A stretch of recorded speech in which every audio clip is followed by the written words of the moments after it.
Hank Kellogg's place. Let's go.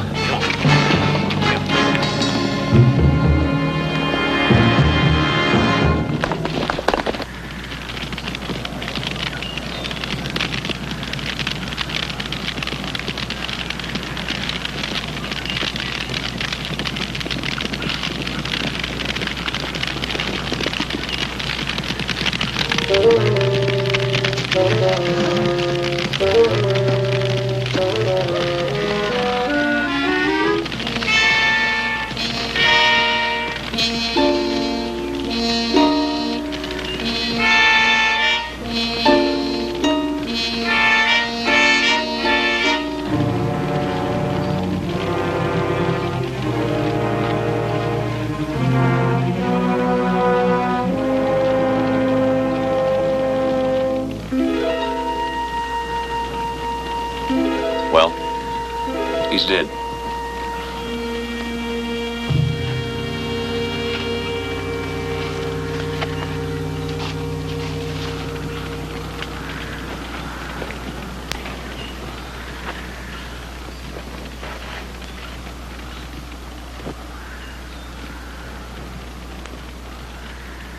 Look what Hank's got underlined here. They have sown the wind, they shall reap the whirlwind. Doesn't seem like a fit epitaph for old Hank. Yeah, but it's a fit one for the men who killed him.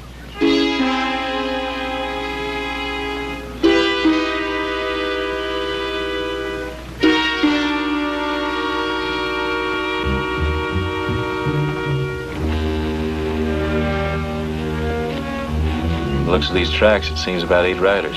Same as last time. Looks like they took the horses too, same as the last time. Well, let's go see the sheriff, tell him they've hit another ranch.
Sure you won't be needing us now? No. Billy and I may ride out later on, look around. If we find out anything, we'll let you know. Now, that goes for the rest of you fellas. Thanks a lot for trying. How about you buying me a beer, maybe? Well, that sounds like a pretty good idea.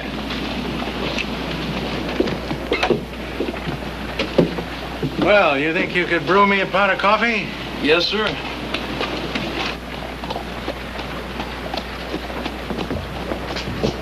Harry Bodine.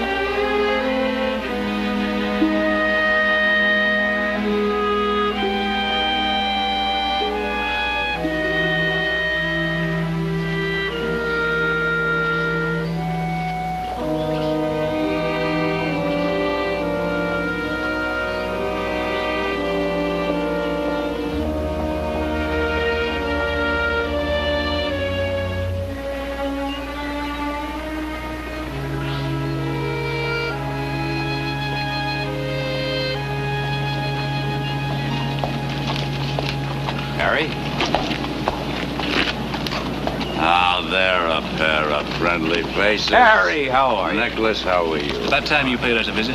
Heath, I'm glad to see you. I didn't think you even missed me. Sure, we missed you. Well, now, you're quite a legend around these parts, Harry. We don't get sheriffs like you anymore. They see you around here, they're liable to put that badge right back on you. Not in that line of work anymore, Heath. Folks around here will never believe that. It's true. I just stopped by to visit Emma's grave. You staying in town? Now, while we have a house, he's not. Wait a minute. I said anything about staying anyplace. Well, you just been invited. Well, now, we can get together and talk about old times, Harry. Catch up with each other. Besides, I have it on very good authority we're having chicken and dumplings tonight for dinner. I call that hitting below the belt. It's settled in. Come on, we won't All right. stir eyes mouth. You sure it's all right with you? Oh, Sure, it's it's a all right. pleasure. Come on. I'd like. Well, this is like old times. I'm sorry Audra and Jared are away. Yes, I am too. Bet you he'd like something a little stronger than tea, wouldn't you, Harry? Oh, you have a bad memory, Nick. It's honey and lemon. Oh. You have a good memory, Victoria. Thank you. How long has it been? 5 years? Been a lot of changes.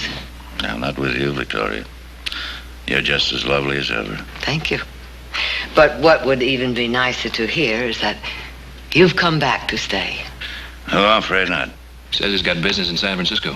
Oh? Are you in business now? Ranching on a small scale. No more guns, no more troubles. The only things I fight nowadays are the drought and hoof and mouth disease. Well, now, that's a far cry from the good old days, isn't it, Harry? Remember when we were on the trail of the Picture Rock gang? Yeah? They were holed up in this little Mexican town, and, well, we wanted to go in and shoot it out with them. But Harry here, he said, no, don't do that. I'll take care of it. Well, he sure did.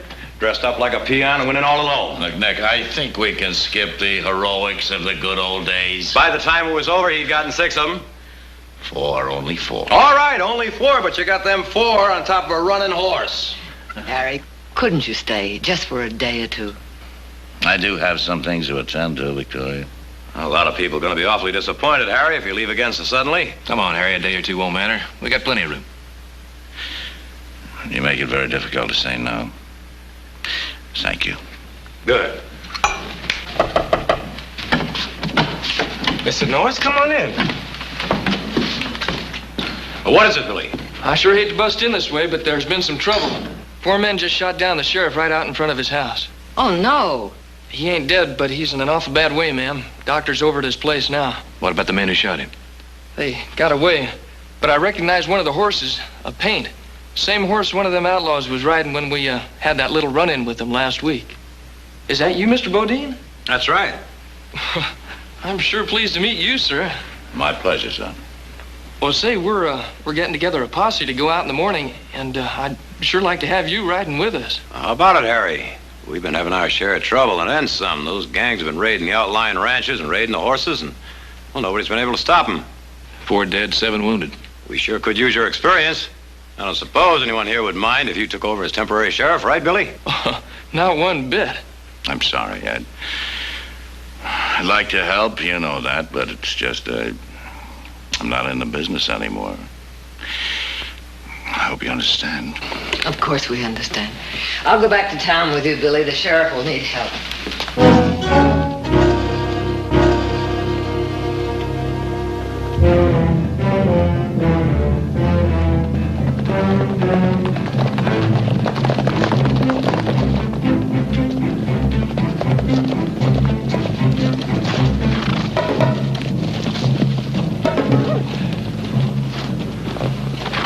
Well, looks like we lost him.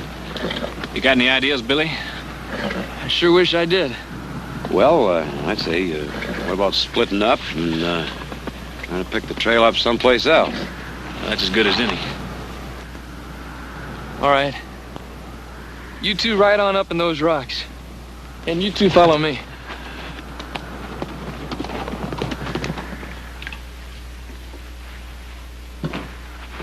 Good morning, Mr. Bodine.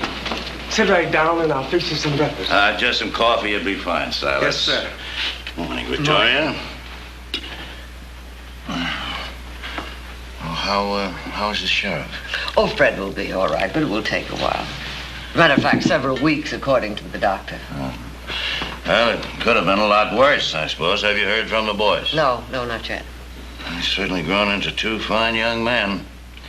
I feel bad about turning them down, Victoria. I know. Yeah. Mrs. Barkley, I made you some sandwiches to take into the sheriff. Thank you. And would you get the buggy ready, please, Silas? Yes, ma'am. Are you taking on the chores of two households now? Oh, hardly that. Fred's daughter will be here from Colorado in a few days. Until then, I'll look after him. You've always had a way with the ill and the ailing. I remember. Emma always thought the world of you. I wish I had known her better. Yes. Yes, I do, too. It was just that last year when she was dying, she just turned away from everybody. Nobody knew she was dying, of course, except herself and me. I'm sorry. She was a good wife. Sheriff, even one with a fancy reputation like I had, still doesn't make too much money, but she never complained. I remember one time I went up to San Francisco to see a doctor, a specialist, about an operation for her. He said he thought would help her. And then I found out his fee, $1,000. I was making $60 a month. Oh, I wish you had told me. Now, begging wasn't in me, Victoria. Maybe it would have been better if it had, for her sake, but instead I just watched her die, day by day. Her beauty fading away, the loveliness, the life just draining out of her. And then when she died, I decided, well, I just let somebody else wear the badge from then on. And so you left without saying goodbye to any of us? Yeah. That's why I guess you can't blame the boys for not understanding. Anything I ever owed Stockton, I canceled out 5 years ago. The burger's ready, Mrs. Barkley. Oh, thank you. I'll be proud to drive you in, Victoria. Love to have you.